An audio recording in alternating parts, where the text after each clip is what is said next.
All right, hello and welcome to Swing It and Ding It, an iHeartMedia podcast.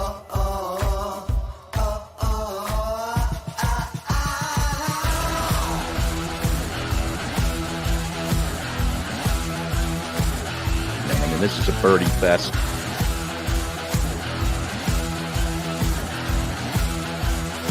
It's a Philly show, baby. Let's go. All right, welcome into Swing It and Ding It. We are presented by Comcast Business, introducing ultimate speed for business, the fastest internet plans yet from Comcast Business, powering possibilities. Harry Mays, Danielle Matthews. Danielle, glad to see you with power on in Florida. Milton has passed. Thank goodness. We're all good. We have power. Had just a little basic router reset, and everything was good to go. Some other people not as fortunate, but thankfully we were. Yeah, absolutely. As we love to do, as my hat says, we take it back to Philly golf. And when you talk about Philly golf, we also talk about the Golf Association of Philadelphia a lot. And there is an incredible event coming up next week that we really wanted to highlight and get some information on. So we are fortunate to be joined by Anna Kittleson, manager of adaptive golf for the Golf Association of Philadelphia. Welcome to Swing It and Ding It. Thank you, guys. Happy to be here. Absolutely. And a pretty darn good player in your own right. We'll get into that too later. But talk to us about the inaugural GAP Adaptive Championship, which is Monday and Tuesday of next week, correct? It is, yeah. So we're hosting our first ever GAP Adaptive Championship. Super excited. It's been about a year and a half in the making now, which is awesome. But so the first round is going to be played at Lookaway Golf Club on Monday, October 14th. And then our second round is actually going to be hosted by Doylestown Country Club on Tuesday, October 15th. It's 60 players, and they're actually from all over the world. So our 60-player field represents men and women from 4 different countries and over 20 states. Wow. Tremendous. And also some local folks, correct? Yeah, we have about 15 local folks, which is exciting. It's part of the beauty of these adaptive tournaments is you kind of allow people in from all over the country, but here at GAP, we wanted to make sure that we also had some GAP representation in our field. Very cool. Yeah, we love the Philly representation. So you said 60 players, 21 states, and I think 4 countries. And then obviously the Philly players as well is what we love. But talk about this event that you've put together and what role that this event that the GAP does, how that helps play, or how that contributes to adaptive growth in the game. Yeah, so we launched a GAP, we call it GAP Adaptive. So it's our adaptive golf program through GAP. We launched this April. So along with this championship, which kind of ends our season, we run a clinic program called No Limit Clinics. And they're free golf clinics. We run them about twice a month throughout the summer and then once a month into the winter, completely free. And they're hosted by PGA professionals to teach adaptive golfers how to get into golf and kind of help them maybe break that stereotype and stigmatism that comes with golf. As we know, golf is very intimidating and it's challenging. So our goal with our adaptive golf program is kind of to take away those barriers and maybe change their mindset a little bit, that golf is accessible for all and it's not as intimidating of a sport. So we host this championship at the end of the year where in hopes that eventually our clinic participants will become competitive enough to once come play in our championship. Well, Anna, I see you got 13 different classifications in this event. Talk about some of those and maybe some of the individual performers that are coming here that, bring along a resume for these events. So in adaptive golf, you take all people from all different types of disabilities and we kind of break them into larger groups where everybody's different, but we kind of categorize them based on where they fit. So among the 13, that's included in the men and women. So we have some repeats in there, but you have your above knee amputees, below knee amputees, your arm assisted, which means that there's 2 contact points on the golf club. You have arm unassisted, which means there's only 1 contact point on the golf club. That's going to be typically your arm amputees. You have multiple limb. So that's either double arm impairment, a double leg impairment, arm or leg impairment. We also have neurological. So that's anything that has to do with cerebral palsy. You have some Parkinson's, some other neurodegenerative disorders in there. And then we have intellectual impairment. You have seated golfers, and then your short stature categories. So we've got them all in there, which is exciting. And so in adaptive golf, you essentially have two ways to win. You compete for an overall title, so that's just solely based on your score against the entire field, and then you also have an opportunity to win in your respective impairment category. Very Tremendous. All this shows me is just the love of the game of Yeah, golf, tell me right? about Like to be able to, we love it. We want to get out there and we play. We realize how fortunate we are to be able to play it as we are. But for cool. people that are playing with disabilities, it does not stop them. And what we know is it's the love of the game that drives them, right? It's absolutely incredible to see. So it's 36 holes, correct? Yeah, so 18, we'll play 18 a day, which is exciting. And then I'm excited because we're playing two top tier Philly courses, as you guys are. Philly Oh, yeah. podcast, Yep. Look Away Golf Club, absolute, just wonderful, beautiful course, like super prestigious, high class. And then Doylestown Country Club to come in and take our day two is just, I think people are going to be very impressed when they come to our Philadelphia tournament, and they're definitely going to want to come back just based on the golf courses alone. Moose mentioned, he said just how inspiring it was. I mean, this is probably going back 5+ years ago. The Triumph Games, it was on Fox Sports, and I was a co-host along with Tim Kennedy, and it was kind of the similar approach. It was, adaptive. It was an adaptive competition, and watching the talent and the strength and everything. It was over 4th of July weekend, and I was like, wow, like it kind of gave inspiration to me to say, wow, like, they're doing this with an impairment, how inspiring it was to me. So for you putting this together, obviously in its first year, like what are your goals and your vision for the, GAP Adaptive Championship for maybe the next 5 years upcoming? Yeah, I would say our goals for the GAP Adaptive Championship is to make it one that the adaptive population doesn't want to miss. Mhm. So we're doing a lot of fun events when it comes to this event. So we have like this big welcome reception on Sunday. And then on Monday after the round, we're doing a big food truck with Philly cheesesteak. So kind of making sure that we give everybody the true Philadelphia experience when they come Love here. that. They're receiving tasty cakes as soon as they arrive, and bag of Hers chips. So kind of doing everything that we can to like make this a fun event, but also make it a community event. So we have our welcome reception where we've invited the board members, we've invited our entire staff. So it's not only like the players coming to play, but the players feel welcome when they're here. So it's a way. On Saturday, we're hosting an adaptive golf clinic with veterans and adaptive golfers, where then the participants are also allowed to come and help teach and maybe share their experiences. So again, it's all about building a community and showing our community that we support them, we welcome them, we want to show them the best event that we can. So looking 5 years down the road, that's kind of the goal, is to make it one where they feel so welcome and so accepted here at a high class level. So it's not a, hey, come play golf with us because you're an adaptive golfer. It's no, you're a phenomenal adaptive golfer, and we want to show that our community believes that. It's amazing. Sounds like you guys are doing a really great job. And like you said, 2 incredible venues too. Yeah. Yeah. And then I did realize I didn't answer your question as far as like maybe some people to watch out for. I will mention a couple local guys as they're pretty stellar. We have Fred Heller from Rolling Green Golf Club. He's actually the head golf professional there. So he's playing our event. He's an above knee amputee. He's definitely one to watch out for.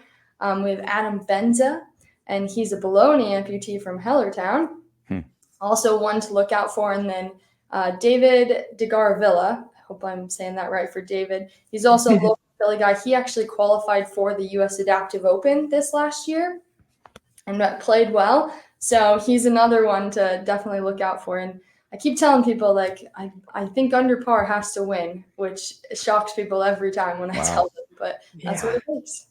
Well, I know both of these venues pretty well, and I know the front 9 over there at Doylestown is not the easiest land to navigate, if you will. That's a challenge. Talk about that, and what kind of yardages are they playing from?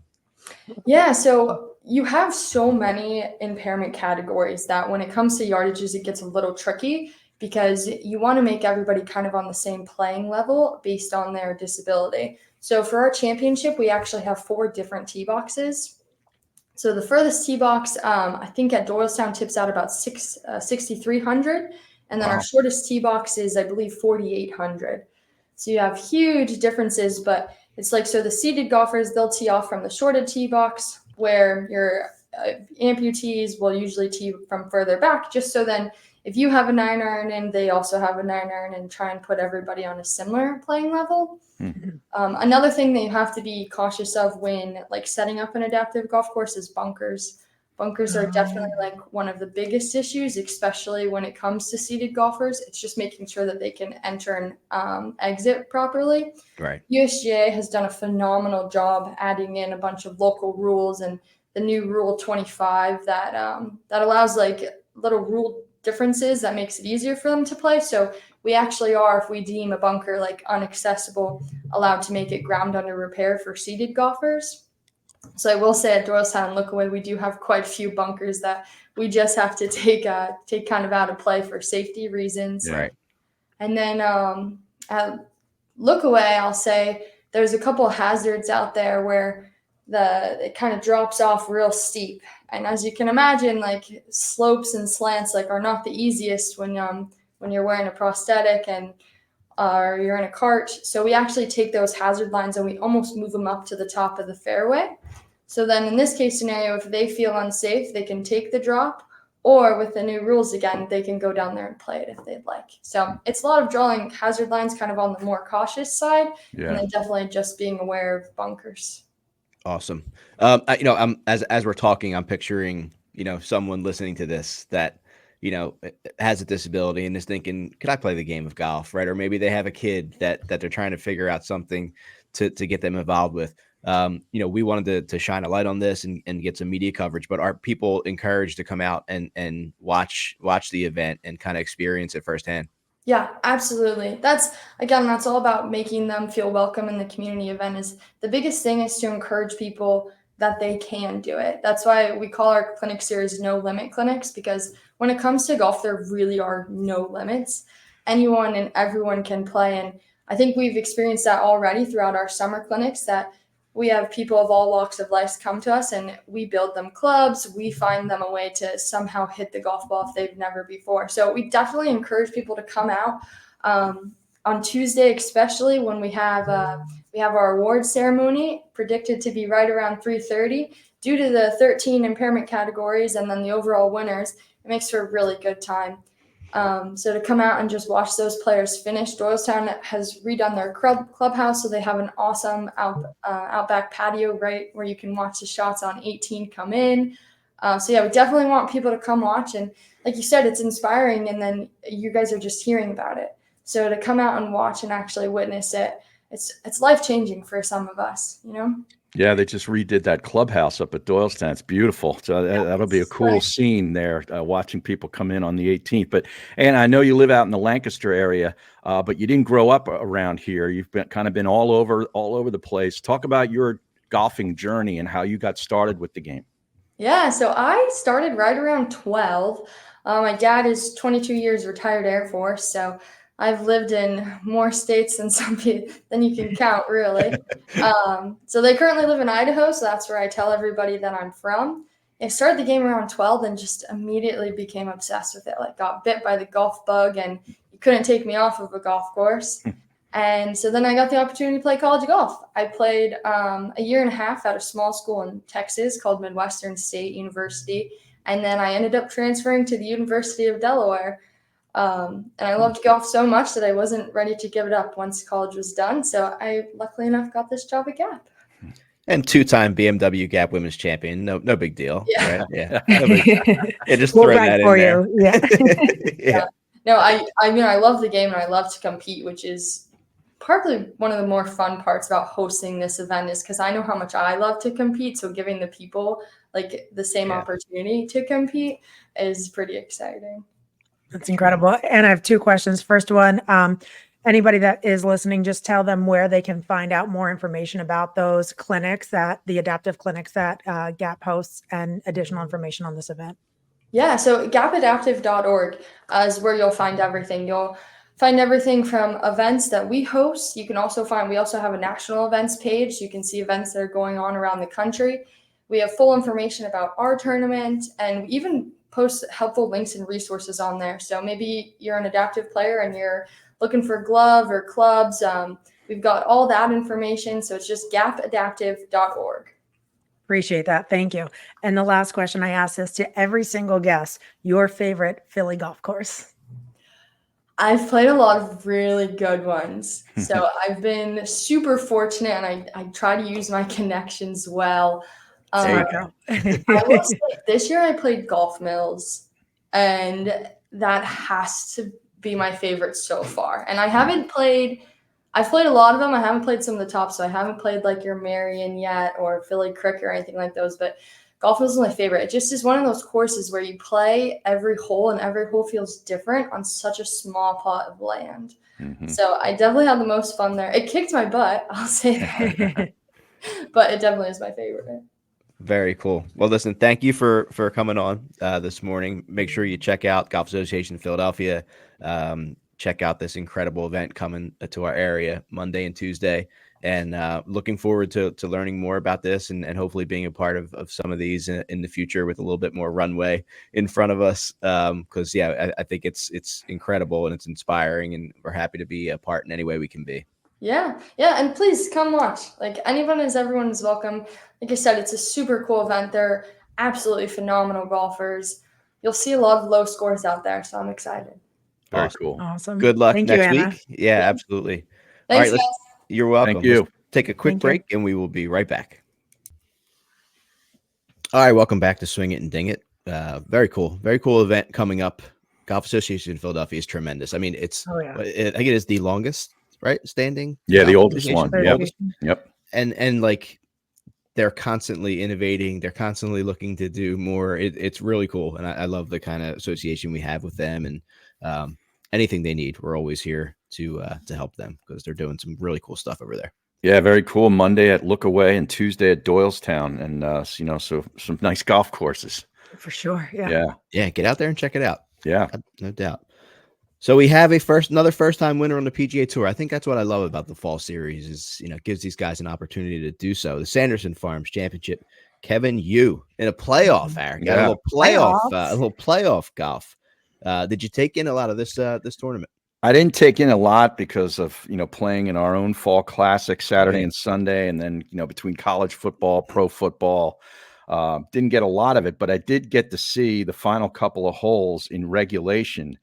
And I'm so glad that Kevin Yu pulled this out and it wasn't Bo Hostler. Anybody but Bo Hostler in my house. Okay. That guy, I mean, he's annoying, number one. And I know some guys that have played with him, and it further sort of amplified my original thought about him, but we'll just leave that where it is. But he's on the 72nd hole, and he hits one so far left into the trees. Right? I was going to say, tell us how you really feel. He is dead stymied behind this tree, right? This gigantic tree. I know the feeling. And he's trying to get a free drop. So he asked the rules official that was, I guess, nearby. He didn't like what he had to say because he's trying to claim that the scoreboard about 100 yards away, he needs to get a drop from this tree because of the scoreboard. I'm like, yo, Holmes, you're right behind the tree. The scoreboard has nothing to do with it. So he doesn't like what he had to say. So he sought a second opinion. So we had to wait around until this other guy comes over on a cart with his walkie-talkie, and he tells him the same damn thing. So he ends up having to pitch out. Then he hits it to like 3 feet and makes par anyway and gets into the playoff and hits it over near there again on 18. This time he got a drop because I guess he wasn't behind a tree. It must have been a scoreboard or some TIO thing where he got to drop it. But thank goodness Kevin Yu won. That's all I got to say. Good for Kevin Yu and his Arizona State Sun Devils. Yeah, you got the T2, Keith Mitchell, Lucas Glover back up in the top. Had a good week. Yeah, he did. And some of the other guys are watching out for it, right? You got Daniel Berger, right? Where's he at? Is he coming back? He gets a 7th place finish. Mackenzie Hughes, right? The only guy who's coming off the President's Cup gets a T8. And then Ricky Fowler and Gary Woodland, T16. So it's good to see some of these guys getting in top 20s, getting their games back into form. Some of the players that have had their ups and downs over the past year, but our friend Jason Bale, like you mentioned, Lucas Glover with a T3, Bud Cauley was T5 and works with Jason. So those guys had a good week. And Right. Jason, Paige Jason Lee. knows what he's doing down there. Huh? Yeah, he does. Yeah.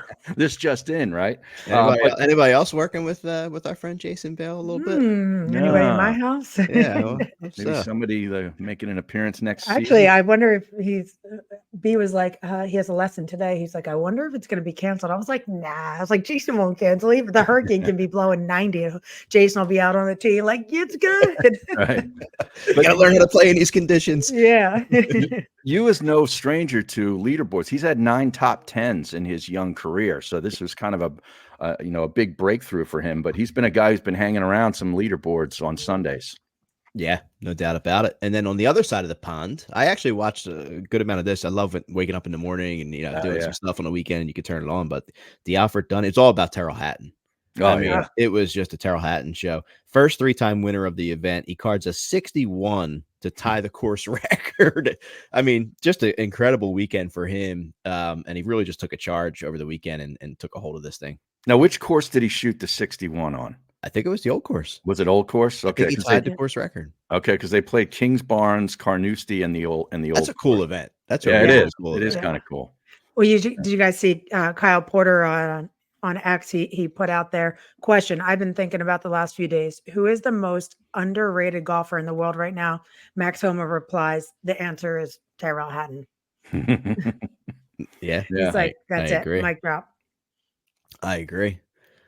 So Harry, you talked about your weekend. Yeah. I don't know if I want to talk about my fall classic. It was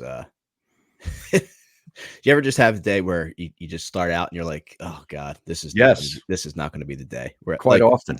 And my poor partner who came in hot, hasn't really played in a month, has a new baby. Couldn't really get off. Had struggles in the beginning. We couldn't pick each other up, and then he came around. We came around in the end. I think we were DFL in the tournament, but a lot of fun, beautiful day, but not the golf we wanted to play out there. Yeah, the weather was great. It was a little windy on Saturday. I don't know about at your place, but our place was really windy Saturday and less so on Sunday. More scoreable on Sunday. But yeah, I just love alternate shot. Like, we don't get a chance to play a lot of that here. They do a lot of this in Europe and other countries, but we don't typically do a lot of alternate shot. But I really dug it. Now, we had a plan, me and my partner, and the plan went awry. Because we had him teeing off on 1, 3, 5, 7, and 9, the odd holes, and because he requested that. Well, he had the hooks with the driver, so that put us in some bad spots. And but I was really, proud of how we fought. And I missed 2 short putts that I should have hit. I hit one like 8-footer up the hill. That was a really good one, but I missed 2 short ones. But we fought, and the alternate shot and the add 'em up is we made up a lot of hay. The first day we were way down the leaderboard, and then the second day we had 48 groups. We finished 18th. So I didn't think that was too bad. That was better than I expected. Especially if you have the driver yips. Yeah, exactly. For the alternate shot, it's a lot of acceptance, man. You got to be like, all right, I know this was our plan, but you just hit a bad one. Now I got to go. Now I got to go rescue the day. It's funny the strategy that you think of with that. Like you said, you're thinking, okay, even holes, odd holes. We talked about it a little bit on the pod a couple of weeks ago with which ball we're playing. Like if Harry's a Titleist, and the ball doesn't matter. For guys like this, the ball doesn't matter. Even maybe not the ball, but like who's teeing off first. And you're like, okay, because like you said, something happens, you get a little nerves, you get the driver yips, and the whole plan is out the window. Well, there's out of bounds left too on the first 3 holes. First 4 holes. So he had 2 out of bounds shots that didn't go out, but they went close to being out. So it was like, just tweak his aim a little bit. I hope that thing's in. I would tell any of our listeners that are just a casual weekend golfer, like, try to get yourself into a competition. Nothing crazy, but just to see the difference in when every shot counts. Oh yeah. Right. Everything's in the hole. Signing a scorecard. Yeah. Yeah. Like, and some people, it makes them better. Like there's times where I feel like I play better that's why I kind of have to gamble whenever I play, because my ADD will just, I was gonna say, do you play better or smarter? Better. Not smarter. No, there is no smarter to my game. Period. I always a lot of guys they're like, they're trying to press then at the end, or take this like hero shot. We're like, I'm just going right at the pin, and it's like maybe just lay up.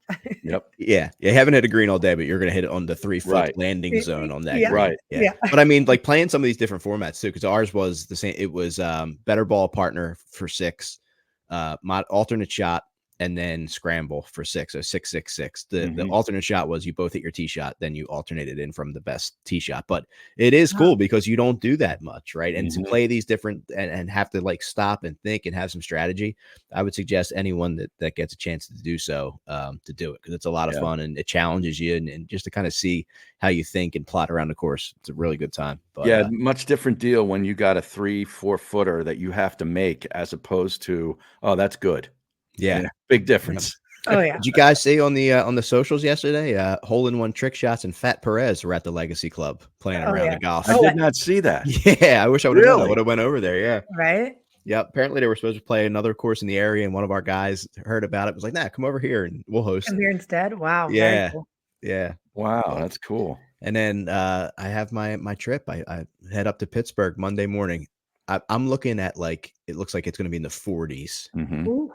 It's going to be chilly. It's mhm. going to be football weather. Right. It's, of course, like the only 2 days, Monday and Tuesday, are like 20 degrees colder and wind, but we'll see. Well, Maybe it's a it'll change. I football mean, town. you could just go Yeah. to Scranton. Scranton's cold too, I bet. Oh my gosh. But yeah, Oh, you're going to Longview and Oakmont, right? Oakmont, yeah, with Oh, our that's friends awesome. with our friends from All Access, and wow. I'll tell you what, Wow. just experiencing firsthand how they do stuff with a quick little trip like this, the level of detail that you get. We talk about it all the time on the show. If you are looking ahead for the next year, whatever, for a golf trip, check out the link in our Instagram bio. And there's a portal there for our listeners just to experience like how they just think of everything on something like this is so awesome to see. And if you want to do it the right way and go on a golf trip, make sure you check out the guys from All Access GTE. They will make sure it's taken care of. Yeah, I told you, they did they set up the 4 rounds out in Scottsdale for me and my wife coming up in December, and I'm actually playing Aronimink with Dan Dillon from All Hey. Access tomorrow. Get out of Oh. here. I'm really looking forward to that. Yeah, I'm scared to death, but I'm looking Oh, forward to it. It's a big boy course. I that's what everybody says. Everybody that I've said, yeah, I'm playing Aronimink for the first time. Like, that's big boy golf. I Like- looked at there's 176 bunkers. Yeah, it didn't like not remind me of the course itself, but like Bethpage Black, it was that same kind of feeling of like, Mhm. okay, I have to, get off pretty far and stay straight. And Yeah. yeah, I'm going but to be it's- hitting a lot of 7 woods and 3 woods in the fairway, hopefully. yeah, but enjoy it, man. I mean, Yeah, that's gonna be a lot it's of fun. awesome. That's Do Yeah. some that's really damage in cool. the pro shop. Yeah, great facilities there. That's awesome. Danielle, you want to spill some tea? Oh, sure. Let's do it.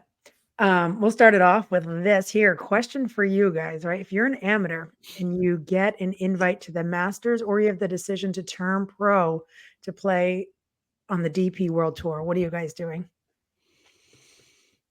Right. Say this again. You get an invite to the Masters to play in the Mhm. Masters tournament, or you have to play. Or you would You're- forego it if you're turning pro. Oh, okay. Right. Mhm. Hmm. You got to go. I mean, you got to go. I you gotta guess go you pro. got to go to Europe. Yeah. Yeah. Well, Asia Pacific Amateur Championship, Wen Yi Ding declines his master invite and he's turning pro. So yeah. same as you guys, Masters as an amateur isn't going to pay the bills, I guess, right? Right. Right. Right. Yeah, you gotta like hope pro- you gotta hope you could earn your way in the future, right? Right.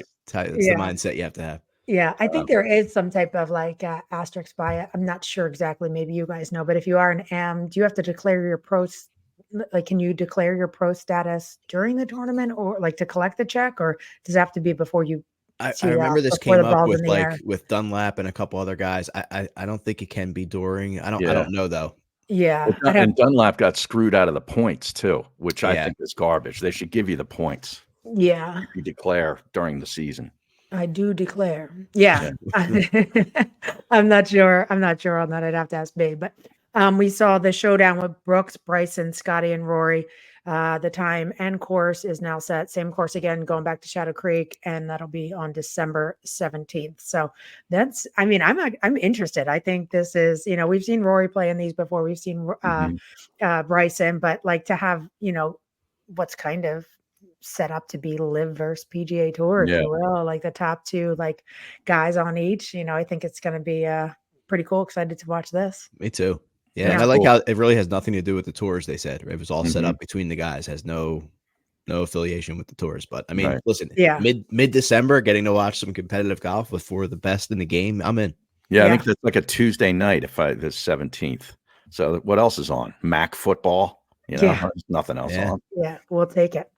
Keegan Bradley, when asked about, how his search for vice captain is going, he said, "I don't think Phil Mickelson is looking to become, to come in as a vice captain." Do you guys think that is just Has him, Phil respond? Has Phil? I couldn't believe he stayed quiet on that. I I've been know. searching to especially see if how he made his a comment. drama? Yeah, he Yeah. normally is very vocal on X and decides to say stuff. So I don't know. Maybe he's just sitting somewhere with a beverage in hand, not paying attention, counting his money. An Amstel Light, of course. Of course. course. Yeah.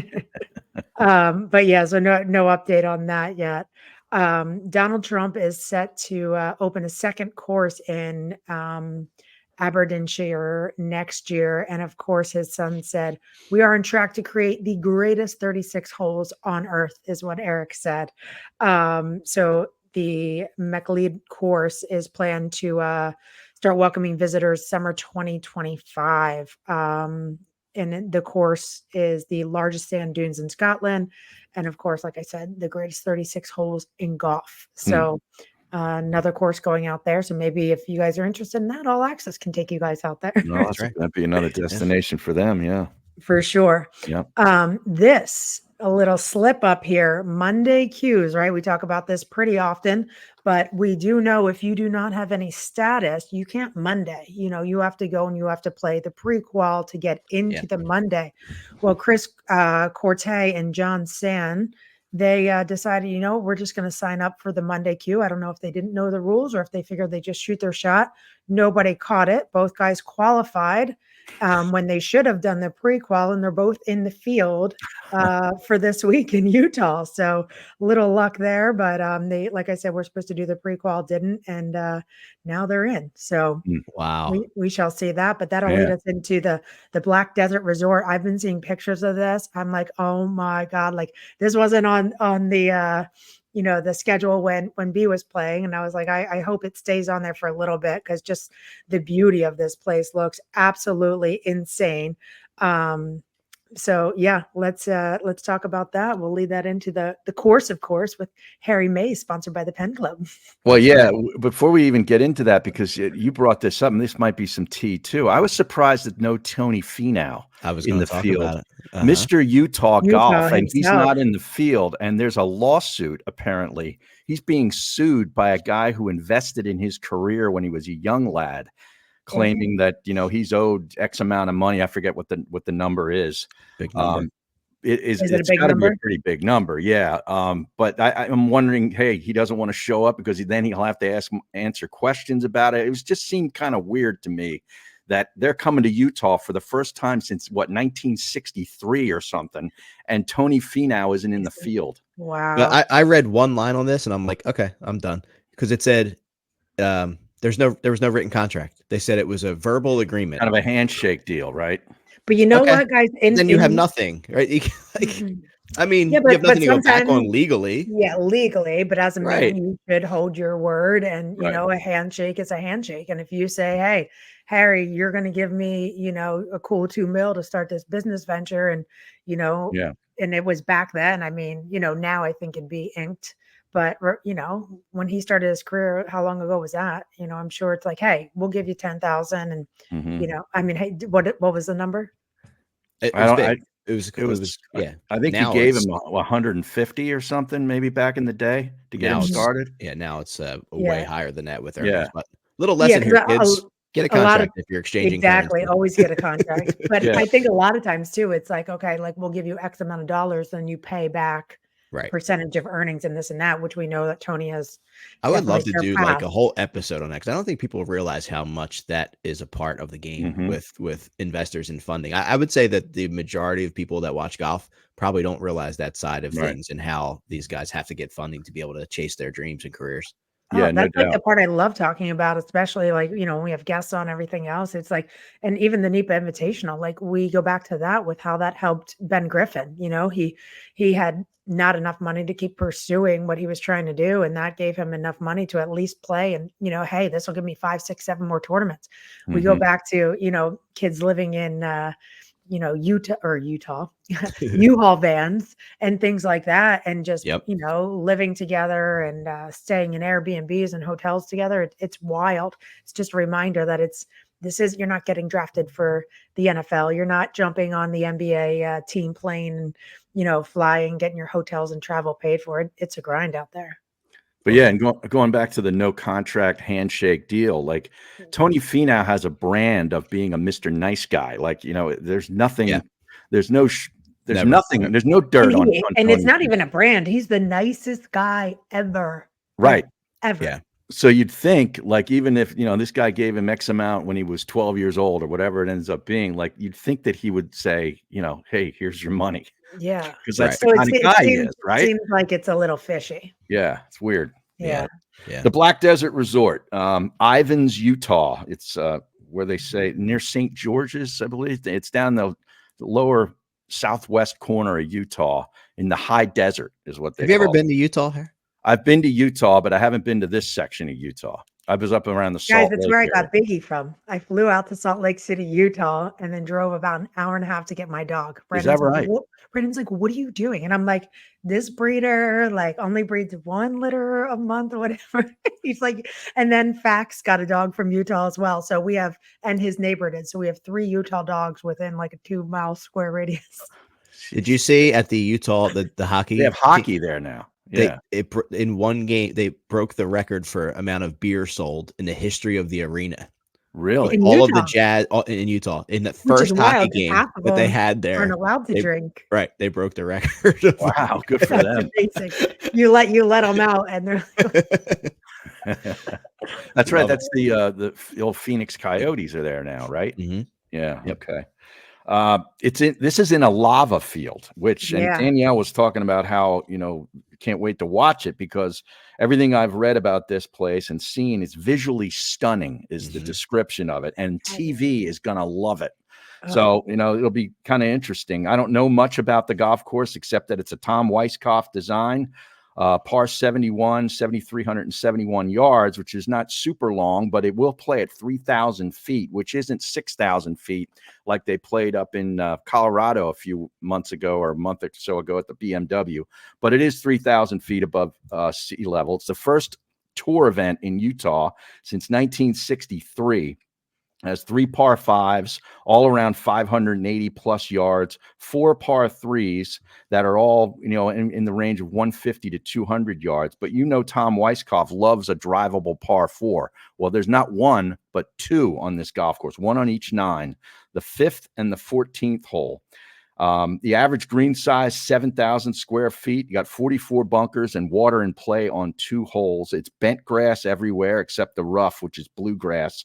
And the average fairway width is 30 yards. So it's going to be the first time on tour that they're going to be using the robotic mowers to Wow. cut the grass at this place. So that's pretty cool. A lot of blind 2-acre shots. putting green. What's that? 2-acre putting green. Yeah, that's pretty good. I could use that. Many blind shots due to these lava rock outcroppings, they call them. And it's part of a $2 billion mega resort that is going in down here. I think this is sort of the first course and the first stage of this thing, but if everything comes to fruition, it's going to be some big golf destination, another place for all access GTE to send people. Send That's me. right. Yeah. Yeah. This looks beautiful. Oh, it's going to be a really nice backdrop in golf. I remember when B played in Panama and they had the volcanoes and stuff behind them. I wasn't there, but he was showing me photos. I was like, this is insane. But when I started getting a glimpse of this course, I was like, hopefully this one stays on the schedule. I don't know if they have this on the track band yet at the Penn Club on 2nd in Hey, we're gonna have to Conshohocken. get that. Might have to get that one on there. Yeah. Make let's put sure a you check out the request in. Penn Club on 2nd. New membership options as the weather starts to change. Great place to join. Great group of people over there. So make sure you check it out if you're interested in working on your game all year round. Yeah. Sure. PC2conchi.com. That's right. So this is the third of the fall series event, and our friends at DraftKings must have been had an outage. We were looking for odds all morning here, but we do have them. Keith Mitchell is the favorite at 1,800. Kurt Kitayama 2,500. Then your boy Bo Hostler 2,800. Seamus Power, Chris Kirk getting a lot of looks in this one. We talked about Ben Griffith. He's at 3,500. Harry Hall, 3,500. EVR is playing in this event at 3,500, and Ryan Fox. So a lot of value. It's another one of these events where first timer could take it, but I mean it's a wild card because it's a venue that you don't really know what's going to happen. So I kind of like that. Yeah, a lot of unknown. I'm going to go with Lucas Glover in a top 10 to continue his hot play from last week. You mentioned Ben Griffin. I'll take him in a top 10 too. And Patrick Fishburne, who has been a top 10 machine. I'm going to take him this week as in a top 20 in Utah. Well, we're rooting for Ben Griffin, right, Danielle? Oh, yeah. It'd be nice to have him on after a win. Mm-hmm. For sure. And a new Juke resident. So, Really? yeah. Oh, wow. Yeah. Tremendous. Moved down to the land of golf. Look at that. Good for him. Good for him.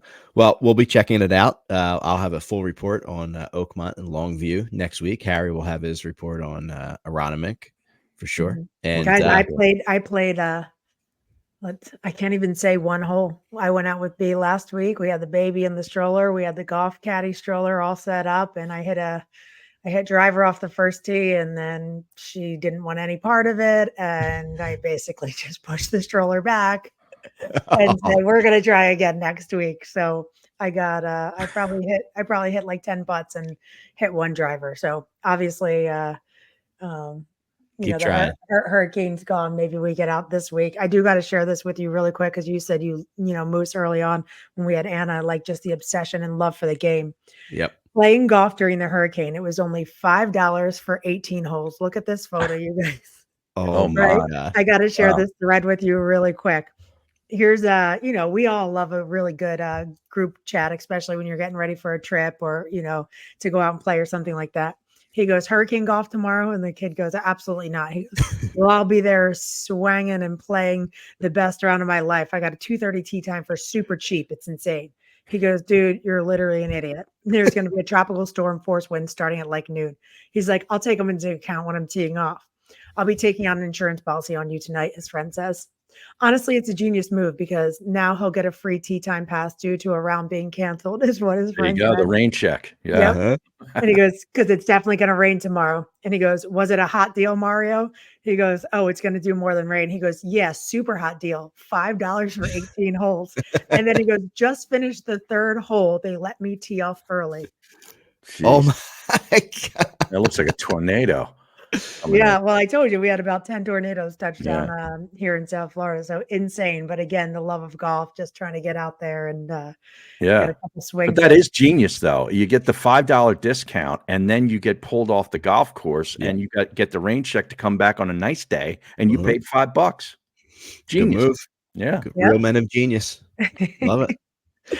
All right. We'll be back next week. If you get a chance, check out Golf Association of Philadelphia. They would love to have some support out there. Go check it out. And we'll talk to you next week.